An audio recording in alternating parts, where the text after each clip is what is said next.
કરીએ તો વલસાડ પાલિકામાં મતદાનની ગુપ્તતા તોડવાનો એક હીન પ્રયાસ કરવામાં આવ્યો।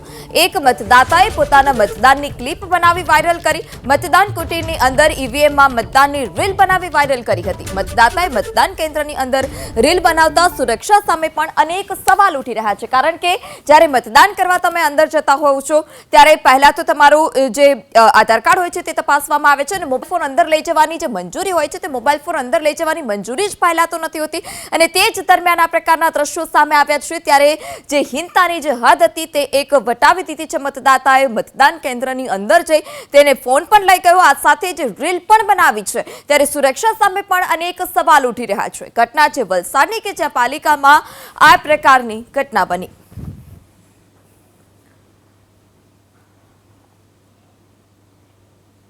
તો આ તરફ તાપીની સોનગઢ પાલિકાની ચૂંટણીને લઈ પણ મતદાન શરૂ થયું છે। મતદાન પહેલાના મકબૂલ સમયે જ 2 ઈવીએમ મશીન ખોટવાયા હતા। બોર્ડ નંબર 7 માં 2 ઈવીએમ મશીનમાં ક્ષતિ સર્જાતા જે ઈવીએમ મશીન હતા તે બદલવામાં આવ્યા। ઈવીએમ મશીન બદલાયા બાદ મતદાન શરૂ થયું। સોનગઢ પાલિકાનું શાંતિપૂર્ણ માહોલમાં હાલ અત્યારે જે મતદાન છે તે મતદાન ચાલી રહ્યું છે। બોર્ડ નંબર 7 માં મશીનમાં ક્ષતિ સર્જાતા જે ઈવીએમ મશીન હતા તે મશીન બદલવામાં આવ્યા અને ત્યારબાદ ફરીથી મતદાન જે હતું તે શરૂ કરવામાં આવ્યું છે। સવારે 7 વાગ્યાથી જ જે મતદાનની પ્રક્રિયા છે તે શરૂ કરવામાં આવી રહી છે।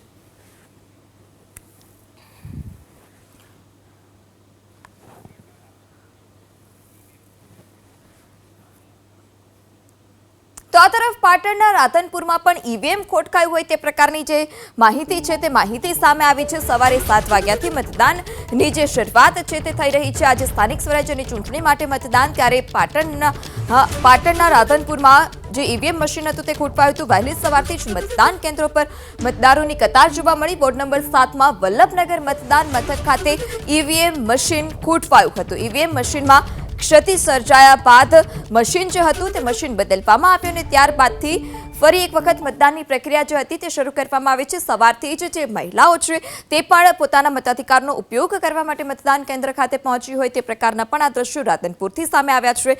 રાધનપુર પાલિકાની ચૂંટણીને લઈ આ સમાચાર, જ્યાં ઈવીએમ પહેલા ખોટવાયું હતું અને ત્યારબાદ મશીન બદલાતા મતદાન શરૂ।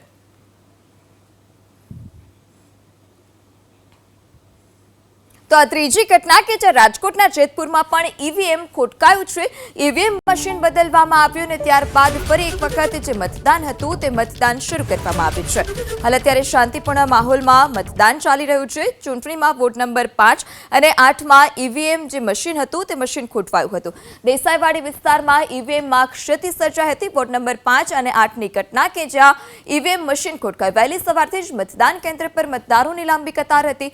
11 વોર્ડના 1.4 લાખથી વધારે મતદારોનું ભાવિ ઈવીએમમાં કેદ થશે। જેતપુર પાલિકાની ચૂંટણીમાં વોર્ડ નંબર 5 અને 8 માં ઈવીએમ ખોટવાયું હતું। જેતપુર દેસાઈવાડી વિસ્તારમાં ઈવીએમમાં ક્ષતિ સર્જાઈ। ઈવીએમમાં ખામી સર્જાતા જ મતદાન કેન્દ્ર બહાર મતદારોની હતી તે લાંબી કતાર જોવા મળી। દેસાઈવાડી ચપાડિયા સ્કૂલમાં ઈવીએમમાં ખામી સર્જાઈ। પ્રિસાઇડિંગ ઓફિસરની હાજરીમાં જ ઈવીએમ મશીન બદલવામાં આવ્યું।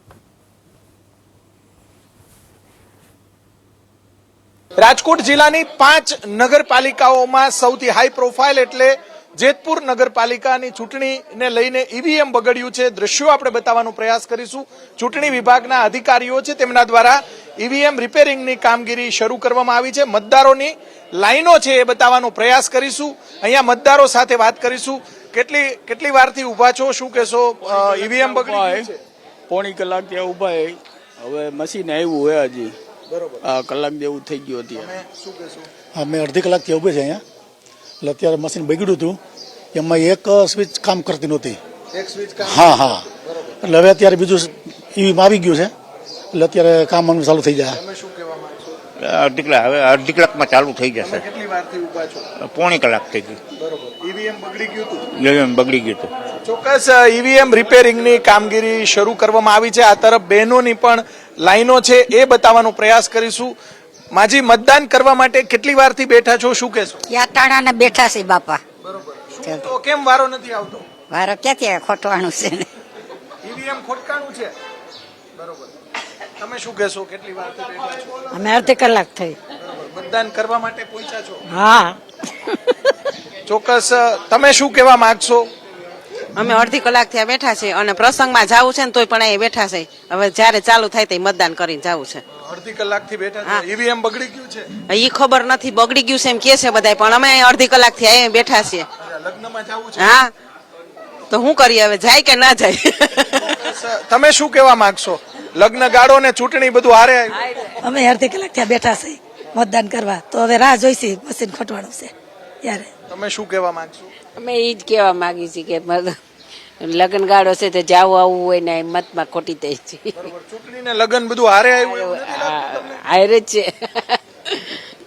ચોક્કસથી અહીંયા જે દ્રશ્યો બતાવવાનો પ્રયાસ કરીશું, દેસાઈવાડી જે વિસ્તાર છે ત્યાં અત્યારે ઈવીએમ બગડી જતા લોકોની લાઈનો છે. લોકોની અંદર સવારથી જેતપુર નગરપાલિકાની જે ચૂંટણી છે, ચૂંટણીને લઈને જબરજસ્ત લાઈનો જોવા મળી રહી છે. અહીંયા પોલીસ બંદોબસ્ત પણ ગોઠવી દેવામાં આવ્યો છે. સાથે સાથે ઈવીએમ રિપેર કરવા માટે પણ જે ચૂંટણી વિભાગના જે અધિકારીઓ છે તે પહોંચ્યા છે અને બીજું ઈવીએમ લાવવાની કામગીરી પણ શરૂ કરવામાં આવી છે. કેમેરામેન શુભ આશિયાની સાથે પરાક્રમસિંહ જાડેજા, એબીપી અસ્મિતા, જેતપુર, રાજકોટ.